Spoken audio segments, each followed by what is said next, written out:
আপনি কি জানেন বাংলাদেশের প্রেসিডেন্ট নির্বাচনে একজন ভ্যান চালকও প্রার্থী হয়েছিলেন? তার নাম সয়ফুর রহমান, পেশায় বাবুর্চি। কখনো আবার খ্যাপ মারতেন ভ্যান চালক হিসেবে। সিলেটের রাস্তার পাশে এক হোটেল ছালাদিয়া ঢাকায় কাজ করতেন। লোকজন তাকে চিনত ছক্কা ছয়ফুর নামে। যে কোনো ইস্যুতে তিনি রাস্তায় নেমে পড়তেন। বাড়ি ভাড়া বাড়ুক, বাস ভাড়া বাড়ুক, জনগণের সমস্যা হলেই মাইক হাতে কোর্ট পয়েন্টে হাজির। ছড়াছড়ি বক্তৃতা করতেন, হাসি রসিকতা, কিন্তু দাবি একদম পরিষ্কার। বক্তৃতা শেষে বলতেন, আমি আপনাদের জন্য আন্দোলন করতেছি, আমার মাইকের খরচ দিবে কে? আর মানুষ 1 টাকা 2 টাকা করে মাইকের খরচ তুলে দিত। তার একটা রাজনৈতিক দলও ছিল, নাম ইসলামী সমাজতান্ত্রিক দল। দলের একমাত্র সদস্য তিনি নিজেই, কারণ তার কথা ছিল একের বেশি মানুষ হলে দল ভাগ হয়ে যাবে। 80-র দশকে যখন প্রেসিডেন্ট সরাসরি ভোটে নির্বাচিত হতো, ছক্কা ছয়ফুট প্রেসিডেন্ট নির্বাচনে দাঁড়িয়ে গেলেন। সিকিউরিটির জন্য 2 জন কনস্টেবল দেওয়া হলো।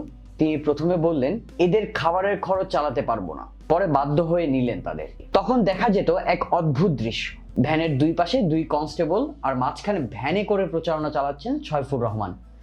তিনি একটা বইও লেখেন, বাবুর্চি প্রেসিডেন্ট হতে চায়। পেছনে তার ভ্যাংচি কাটা ছবি, নিচে লেখা দুর্নীতিবাজদের দেখলেই এরকম ভ্যাংচি দিতে হবে। নির্বাচনে তিনি খারাপ করেননি। 60 জন প্রার্থীর মধ্যে হলেন 8 নম্বর। হেসে বলেছিলেন, উপরে 7 জন মারা গেলে আমি প্রেসিডেন্ট হতাম। 1990 সালে তিনি উপজেলা চেয়ারম্যান নির্বাচনে দাঁড়ান। তার মার্কা ছিল ডাব।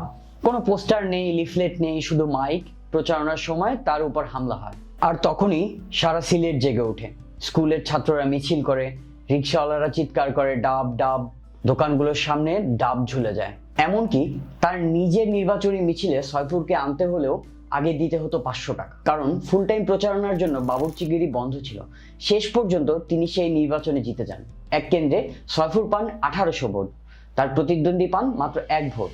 এই ছক্কা মারার কারণেই মানুষ তাকে ছক্কা ছয়ফুর নামে ডাকা শুরু করে। এবারও এরকম এক প্রার্থী আছেন, ঢাকা 4-এ মিজানুর রহমান। তাকে নিয়ে আমাদের ভিডিওটি কমেন্টে দেওয়া হলো, দেখবেন অবশ্যই।